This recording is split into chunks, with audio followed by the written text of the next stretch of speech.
महाराष्ट्राचे लाडके भाऊजी आदेश बांदेकर सध्या पंढरपूरच्या वारीमध्ये सामील झालेत. आदेश 20 वया त्यांच्या युट्यूब चॅनलवर वारीचा अनुभव ते शेअर करतायत. मुख्य म्हणजे लेक सोहम आणि नवी सून पूजा बिरारी सुद्धा त्यांच्यासोबत वारीसाठी रवाना झाली आहे. प्रवासादरम्यानचा व्हिडिओही त्यांनी सोशल मीडियावर शेअर केलाय, ज्यात बांदेकर सुनेसोबत गप्पा मारतायत. पूजा, गेल्या वर्षी तू पंढरीच्या वारीमध्ये सहभागी झाली होतीस. त्यावेळी खरं तर तू लक्ष्मीच्या पावलांनी आमच्या घरात येणार हे जणू काही ठरलं तर मग झालंच होतं. फक्त ते घरोघरी पोहोचलं नव्हतं. पण तू जेव्हा आमच्या कुटुंबात आलीस तेव्हा आनंदाचं एक नवीन पर्व सुरू झालं. अशा भावना त्यांनी या व्हिडिओमध्ये व्यक्त केल्या. पुढे त्यांनी सुनेची फिरकी घेत विचारलं, गेल्या वर्षी संपूर्ण युनिट होतं, पण तू आणि सोहमने तुमच्याबद्दल कोणालाही कळू दिलं नाही, हे कसं शक्य झालं, असा मजेशीर प्रश्न विचारला. त्यावर पूजाने लाजत उत्तर दिलं की मला वाटत नाहीये खरंय, कारण सगळ्यांना कल्पना होतीच. आपण स्वतःहून ती गोष्ट कोणाला सांगितली नव्हती, इतकंच. तिच्या उत्तरानंतर दोघंही हसू लागले. दरम्यान पूजा आणि सोहमने डिसेंबर 2025 मध्ये लग्नगाठ बांधली. सुचित्रा बांदेकर यांनी स्वतः राजश्री मराठीला पूजा आणि सोहमच्या डेटिंगची बातमी एक्सक्लुझिव्ह सांगितलेली. त्यानंतर इंडस्ट्रीमध्ये दोघांची चर्चा सुरू झाली. मुख्य म्हणजे आदेश यांनीच सोहमला पूजाला प्रपोज करायला भाग पाडलं.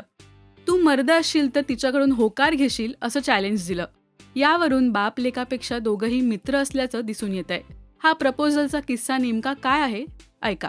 पूजाची 9 ऑगस्ट बर्थडे, त्या दिवशी तुम्ही तिला प्रपोज केलं. सो हे मुलांसाठी किती 9 ऑगस्ट की दोन वेगळ्या तारखा 23 2024 तेव्हा मी तिला प्रपोज केलं. तिचा वाढदिवस त्या दिवशीचा. सो अॅनिव्हर्सरी लक्षात काही प्रॉब्लेम 2 तारखा नको ना वेगळ्या. नाही, बट ते सगळं झालं आणि मी पूजाला भेटल्याच्या आणि मला एक साधारण टेक्स्टवरनं पूजाकडनं अफर्मेशनचा अंदाज आल्यानंतर मी घरी सांगून टाकले की बाबा असं असं होतंय. I think it's progressing in a healthier way. तर बाबा अमेरिकेत होता. तर बाबा मला रोज सकाळी कुठेतरी दत्त महाराजांचं मंदिर, मी पूजा करतोय, all the best, all the very best, आज मी पूजा आज सांगणार आहेस का? 15-20 भेटणार दिवस आहेस माझा का? अपडेट नाही. भेटतोय हा नाही, तिचं शूटिंग चाललंय, भेटता नाही ते. एक दिवस त्याने मला मेसेज केला, तू मर्द असशील तर हिच्याकडनं हो घेशील. म्हणजे बाबा मुद्दा, अरे तू काय नाही ना सोहम, मुलगी चांगली आहे, तू तुझ्या टेंटेटिव्हनेस मध्ये घालू नको, नाही तर मी बोलतो तिच्याशी. आईचं पण कारण असं होतं की जे काही येते असं नको व्हायला की तू बोलणार होतास आणि दुसरं कोणीतरी विचारलं आणि त्याला तुझा चान्स उत्तम आहे. आणि तिचं पण होईल ना, विचारतच नाही तर जाऊ दे. नाही नाही नाही. तर हिचा वाढदिवस होता, ज्या दिवशी वाढदिवसाला मी हिला फक्त डिनरला नेणार. आई आणि माझी बहीण जी दुबईला असते, चुलत बहीण, त्यांनी मला ट्रिगर केलं की सो टुडे इज यू आज हो तर हो, नाही ती म्हणते नाही, okay okay, but now is the time, don't beat around the bush for a very long period of time. बोललो ठीक आहे, मग काय घेऊ ते तू ठरव.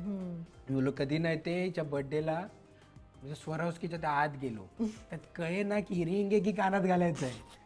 तर मी त्यांना प्रश्न विचारला, हे कानवे बने काय की ये रिंग आहे?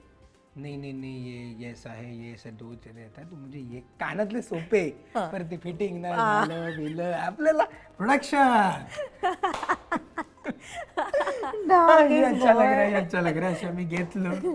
मग मी हिला डिनरला घेऊन गेल्यानंतर तिला मी ते दिले. मला मेसेज, आणि काय झालं की आता पण दोघे बोलतो, तर मी हे करणं बरोबर नाही ना, वाढदिवस आहे ना तुझा. पॅनिक काय बोलताय. आणि त्यातही माझं त्या दिवशी शूट होतं. शूट नंतर मग आम्ही भेटलो होतो आणि त्यानंतर आम्ही डिनरला गेलो होतो. So it was like correct evening नव्हतं, इट वॉज लेट. नाही 9:30. तर असं झालं आणि मग मी नंतर फक्त असं थम्सअप येस डन, आणि हिने ते इयरिंग झाले, त्याचा मी तो फोटो काढला आणि तो बाप त्यांना पाठवला. मला काय सर छान छान छान. तेव्हा ती हो बोलली. हो, तिचं म्हणजे तिचं हो नाही म्हणायचं नव्हतंच. आम्ही म्हणून बोललो की ऑफिशियल प्रपोज करायची, पण खरं तर तेव्हा आम्ही ते डिस्कस केली, गरज नव्हती. It was in that. असं हा ओके. नाही नाही बोल ना की मला असं वाटलं नाही म्हणण्यापेक्षा आय थिंक म्हणजे असं असतं ना की तो प्रश्नचिन्ह होता की मग आपलं असं असतं ना की अच्छा बरं मग थांब, मग मी म्हणजे विचार करण्यासारखं नाहीये, पण गिव्ह मी सम टाइम, किंवा आत्ताच तुला उत्तर हवंय का वगैरे, असं काही नव्हतंच आय थिंक. कारण तो प्रश्नचिन्ह खूप सटल होता त्याच्यामध्ये. He knew my answer, I knew what he wanted to say. So it was like today also तेच मला तेच झालं, तिने तेच कानातले घातले ना, तेच बघत होतं. आणि हे मी सकाळी घालणार नव्हते, याच्यावर मी वेगळे घालणार होते. I had the white ones आणि हे मला अचानक दिसलं आणि like pink will go with दिसतो म्हणून. ओके वा वा. सोहम इतकंच पूजा सुद्धा आदेश यांच्यासोबत एक स्ट्रॉंग बॉन्ड शेअर करते. तुम्हाला कसा वाटला हा प्रपोजलचा किस्सा हे आम्हाला कमेंटमधून नक्की कळवा. मराठी सिनेविश्वातील बातम्या, अपडेट्स आणि गॉसिपसाठी सबस्क्राईब करा राजश्री मराठी.